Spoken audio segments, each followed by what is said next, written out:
यह कहानी शहर के शामू सेठ की है। शामू की पत्नी बहुत पहले ही मर चुकी थी। शामू के एक बेटा और बेटी थे। बेटी बड़ी थी, बेटा थोड़ा छोटा था। शामू को एक दिन दिल का दौरा पड़ता है। शामू जोर से चिल्लाता है, हाय राम, मर गया मैं तो। में तभी उसकी बेटी उसके पास आती है। शामू अपनी बेटी से कहता है, बेटी, लगता है मेरा तो आखिरी वक्त आ गया। अब मैं बचूंगा नहीं। इस घर की जिम्मेदारी और चिंटू का ख्याल तुम्हें ही रखना होगा। ऐसा कहते ही शामू की मृत्यु हो जाती है। अपने पिताजी की आवाज सुनकर चिंटू भी उठकर आ जाता है। अपनी शालू दीदी से पूछता है, दीदी, पिताजी को क्या हो गया? पिताजी ऐसे चुप क्यों हो गए? कुछ क्यों नहीं बोलते पिताजी?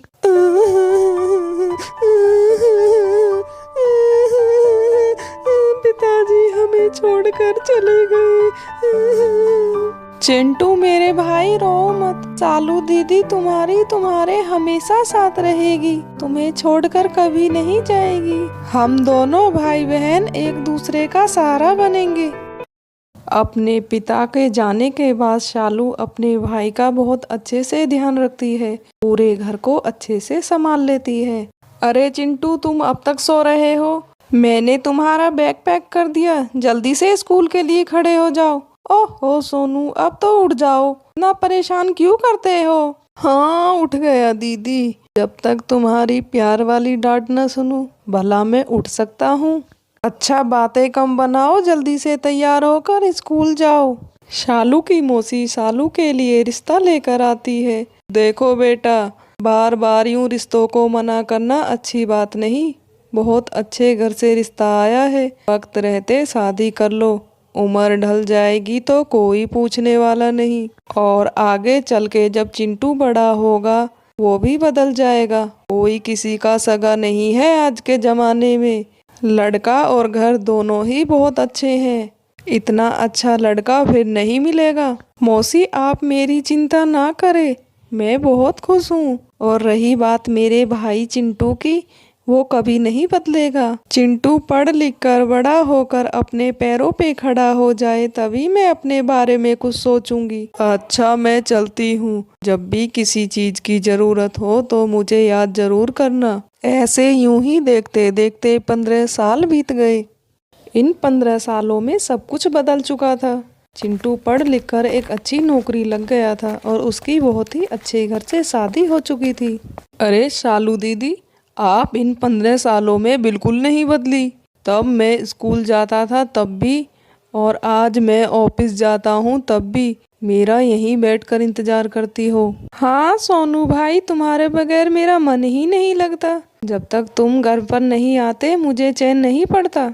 मैंने खाना बनाकर रख दिया है, जाओ मुंह हाथ धोकर खाना खा लो। शालू बहुत उदास थी। चिंटू की पत्नी सुमन उसके साथ अच्छा बर्ताव नहीं करती थी। वो बिल्कुल अकेली पड़ चुकी थी। उसे समझ नहीं आ रहा था वो क्या करे।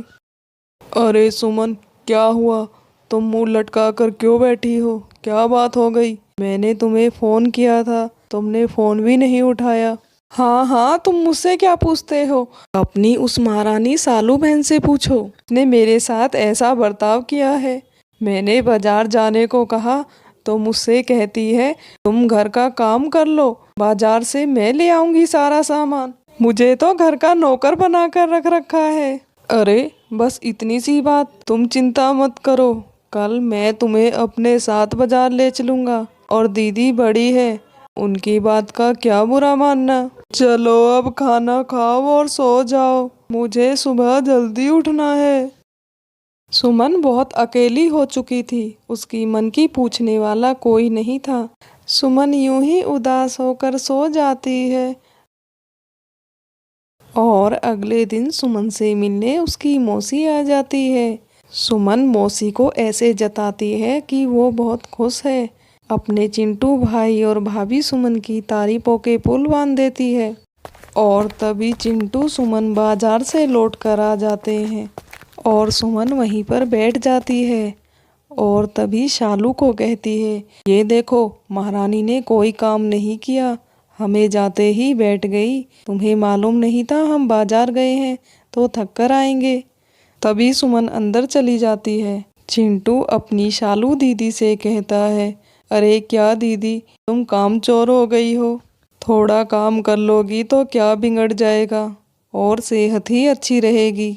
उन दोनों की बातों को सुनकर मौसी दंग रह जाती है और बहुत ही दुखी होती है। अरे सालू बेटा, तुम तो इनकी तारीफों के पुल बांध रही थी। मैं तुम्हारा दुख समझती हूँ, तुम पर क्या बीत रही है। तुम चिंता मत करो, सब ठीक हो जाएगा। दोस्तों, हमारी वीडियो शालू अपने मरे हुए पिता को याद कर कर रोने लगती है। अपने भाई चिंटू के बर्ताव को बदलने की वजह से वो बहुत ज्यादा दुखी थी। वो बहुत अकेली पड़ गई थी। शालू हॉल में बैठकर बाहर दरवाजे की तरफ ही नजरें लगाए रहती थी। कब मेरा भाई चिंटू आएगा और मैं उससे खूब सारी अपनी मन की बातें करूंगी।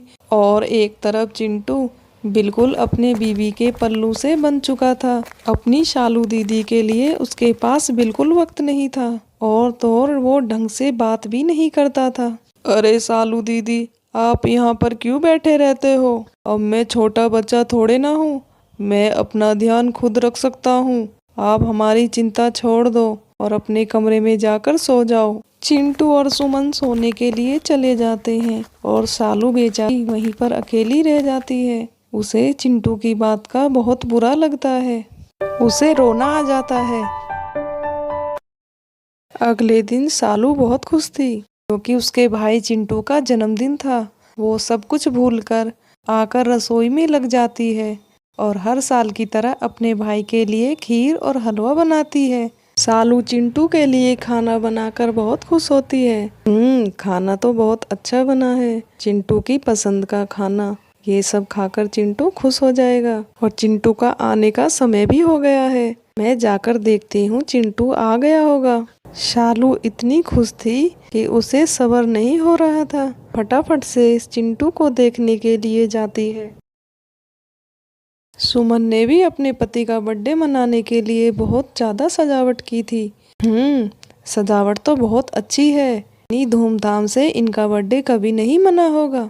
इसके आगे तो शालू दीदी के खीर और हलवा भी फीके पड़ जाएंगे। देखती हूँ महारानी अपनी खीर और हलवा इनको कैसे खिलाती है। मैं खाने दूंगी तब ना। अरे आ गए आप, ये देखो मैंने कितनी तैयारी की है आपके बर्थडे के लिए। अरे सुमन, तुमने तो बहुत अच्छी तैयारी की है। मैंने आज तक इतनी धूमधाम से अपना बर्थडे कभी नहीं मनाया। शालू दीदी तो खीर और हलवा बनाती है और हर साल घी का दीपक लगाकर उसी से मेरा बर्थडे मनाती है। वो भी भला कोई बर्थडे होता है? वो पैसों की बचत करती है। वो तुमसे प्यार नहीं करती, वो पैसों से प्यार करती है। चलो अब जल्दी से केक काट दो, केक काटने का वक्त हो गया है। मैंने बाहर से ऑर्डर कर कर बहुत अच्छा अच्छा खाना मंगाया है हम दोनों के लिए, फिर हम वो खाना खाएंगे। Happy birthday to you. ये लो सुमन, पहले केक तुम खाओ। वाह, खाना तो बहुत अच्छा है। तुमने बहुत अच्छा खाना ऑर्डर करा है। शालू हर साल की तरह अपने पिता के कमरे में चिंटू का इंतजार करती है। हर साल की तरह इस बार भी घी का दीपक जलाकर पिताजी से आशीर्वाद लेकर चिंटू अपना जन्मदिन मनाएगा। शालू को काफी समय हो गया वहाँ इंतजार करते करते। शालू के मन में ख्याल आया, मैं चिंटू के कमरे में जाकर देखती हूँ, कहीं चिंटू अपने कमरे में आकर आराम तो करने नहीं लग गया।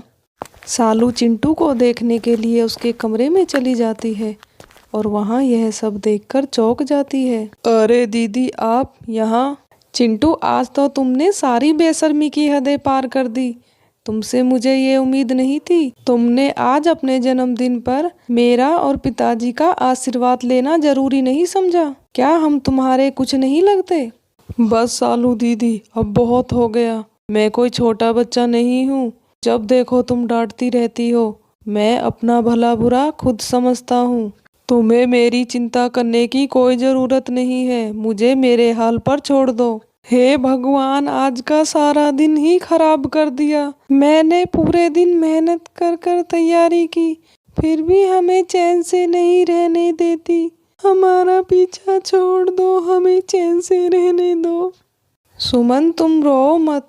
मेरी वजह से तुम्हें परेशान होने की जरूरत नहीं है। मैं ही ये घर छोड़कर चली जाऊंगी, मौसी के पास रह लूंगी, वहीं पर कुछ मजदूरी कर कर अपना पेट पाल लूंगी। मैंने शायद तुम लोगों से ज्यादा उम्मीदें लगा ली। और तभी मौके पर चिंटू को जन्मदिन की बधाई देने के लिए मौसी वहां जाती है। सालू और चिंटू की सारी बातें सुन लेती है। चिंटू, ये तुमने ठीक नहीं किया।